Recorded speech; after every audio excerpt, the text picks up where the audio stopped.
Welcome to Not Milk Never Milk. Subscribe if you're lactose intolerant. You start by confirming requirements. Make sure your device runs Android 9 or later, and you have a launcher or overlay app if needed. Next, install the Control Center app or open the built-in Quick Settings editor. Grant display over apps and accessibility permissions so controls can appear system-wide.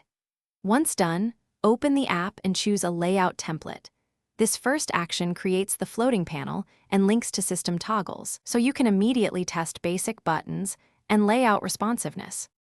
Now you configure the core controls and layout.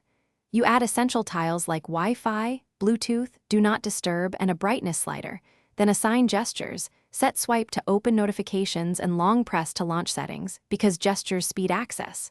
Make sure to arrange columns and tile sizes to match your hand reach. Smaller devices need fewer columns.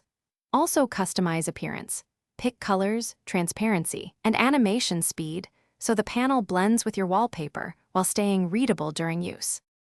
Finish by enabling auto start and background permission so the control center remains active after reboots.